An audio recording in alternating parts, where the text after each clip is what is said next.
बिहार विधानसभा चुनाव में बुलंदी तक पहुंचने के लिए बिसात बिछने लगी है। सत्ता के शिखर पर पहुंचने का पहला चरण होता है मोहरों का मंथन। मंथन इस बात का कि कौन मैदान में उतरेगा, कहां से उतरेगा, किस खेमे से उतरेगा और किस शर्त पर उतरेगा। यही वो सवाल हैं जो बिहार की सियासत में इस बार भूचाल का सबब बनने वाले हैं। कौन सा खेमा टूटेगा, कौन कहां से फूटेगा और गठबंधन के गणित में सिर फुटव्वल की आशंकाएं कहां ज्यादा हैं, ये वो राज की बात है जो अब हम आपको बताने जा रहे हैं। चुनाव से पहले सीट बंटवारे को लेकर मंथन शुरू हो चुका है। 2015 चुनाव में नीतीश और लालू एक साथ चुनाव लड़े थे। तब सीटों का गणित बराबरी का था, यानी 101 सीट पर जेडीयू और आरजेडी चुनाव लड़ी थी।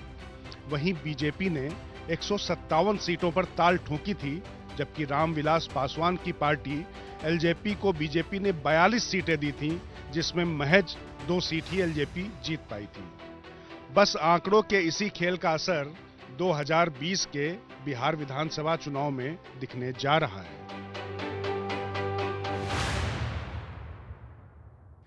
माना जा रहा है कि सीटों का पेच फंसेगा और 5 साल बाद फिर कहीं एनडीए के स्वरूप में तोड़फोड़ ना हो जाए। जो पिछली बार जेडीयू ने किया था एनडीए से किनारा करके, कहीं उस राह पर एलजेपी ना चली जाए। इस बात की आशंकाएं बढ़ गई हैं और इन आशंकाओं का आधार क्या है, वो राज की बात हम आपको बताते हैं। राज की बात यह है कि 243 सीटों वाली बिहार विधानसभा के चुनाव में बीजेपी और जेडीयू 121 और 122 के फॉर्मूले पर सीटों का बंटवारा कर सकते हैं, यानी बीजेपी और जेडीयू ही आपस में सारी सीटें बांट लेंगे।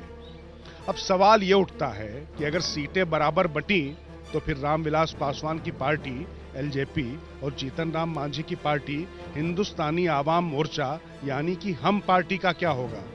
तो बस इसी सवाल के जवाब में जो राज छिपा है, वही सियासी सिर फुटव्वल का बड़ा कारण बिहार में बनेगा। राज की बात यह है कि अगर बीजेपी और जेडीयू में आधी आधी सीटों पर भी लड़ने की सहमति बनती है, तो बीजेपी को अपने खाते से एलजेपी को सीटें देनी होंगी और नीतीश कुमार को हमको। बीजेपी की मुश्किलें इसलिए ज्यादा हैं क्योंकि पिछली बार एलजेपी 42 सीटों पर चुनाव लड़ी थी और वो अभी से इससे कम पर मानने को राजी नहीं है। वैसे भी पासवान के चश्मो चिराग की महत्वाकांक्षाएं इस बार कुछ ज्यादा ही हैं।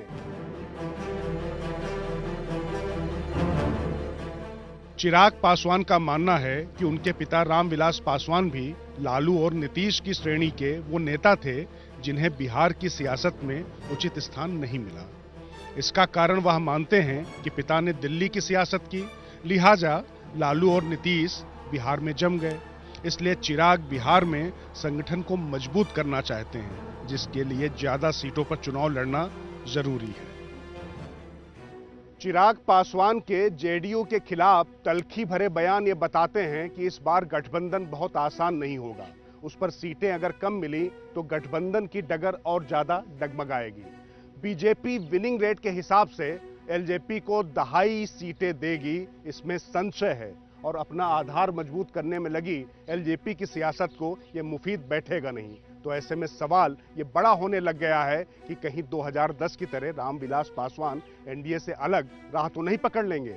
कम से कम समीकरण तो यही इशारा कर रहे हैं। हालांकि राजनीति जिंदगी की तरह है, कब क्या हो जाए कहा नहीं जा सकता।